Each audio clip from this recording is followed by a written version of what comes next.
Welcome to the Fearless Gamer Champ of the Week wrap-up for Morgana. I spent the last week relearning Morgana since I haven't played her in so long. I mostly played her as an AP carry mid, and I would suggest that you try the same. One of the things I love about Morgana is her incredible farming ability. In this game, my team doesn't have a jungler, so to keep myself ahead of Cat, I've farmed the smaller jungle camps whenever my lane pushes out. It keeps mid at a balanced push level, and allows me to get a nice gold advantage over my opponent.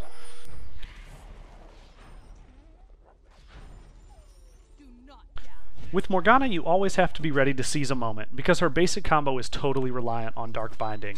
Here I snag an over-aggressive Cat, drop Tormented Soil, ult, and ignite her for the kill. Remember, Tormented Soil is only good if you can force your opponent to stand on it. Without my Dark Binding, I wouldn't have been able to secure this kill.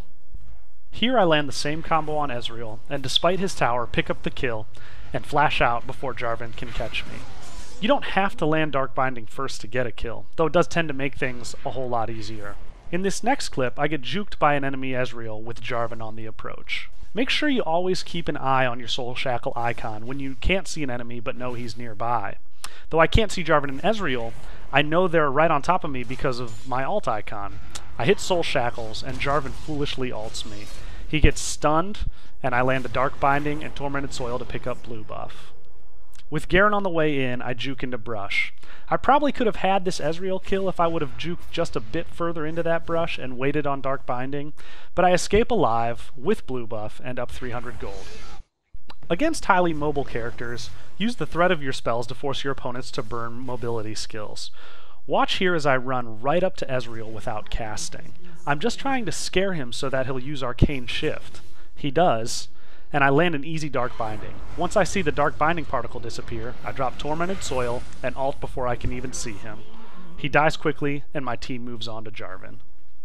Dark Binding isn't always easy to land. It has a very slow projectile speed, so I missed a lot of casts this week. And because I ranked Tormented Soil first, I missed a few kills. Check out this snare on Ezreal. He walks right up to me, so I hit him dead on with Dark Binding. Unfortunately, Arcane Shift takes him just off the edge of Tormented Soil, and Cho misses his Rupture, so Ezreal moves off without taking much damage at all. Here I bait the enemy Ezreal for our Cho'Gath. I miss my Dark Binding wide, but I land Tormented Soil for a slight MR debuff on him and a little heal for myself. Notice I also started the fight by ticking a health pot.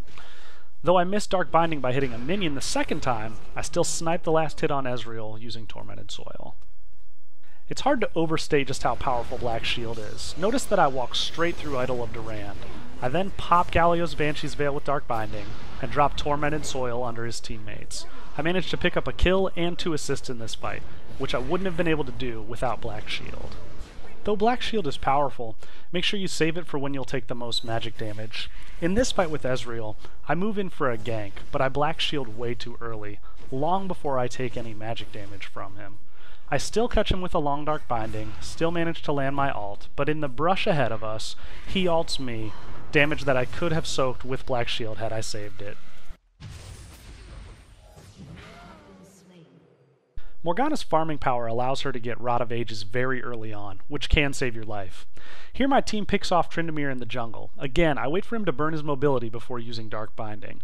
Unfortunately, Brand shows up and deals a load of damage to me, and Tryndamere escapes thanks to Undying Rage.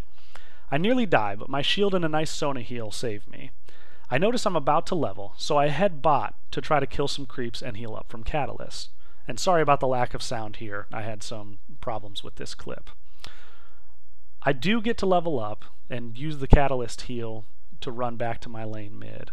You can see that Brand and Sion are both low, and I'm finally have enough health and enough mana to pick off a kill.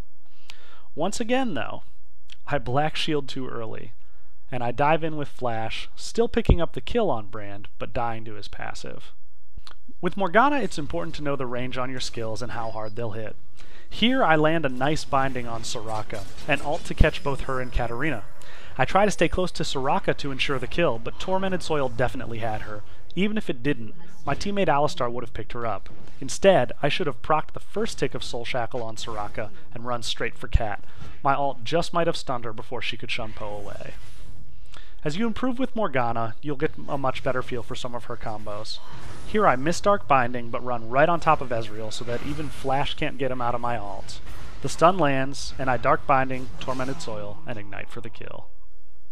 Thanks for watching the Fearless Gamer Champ of the Week wrap-up for Morgana. Make sure you head over to fearlessgamer.com for daily League of Legends news and analysis, and to check out the builds that I used for this week's Champ of the Week. As always, you can like this video if you enjoyed it, subscribe up top, and comment down below.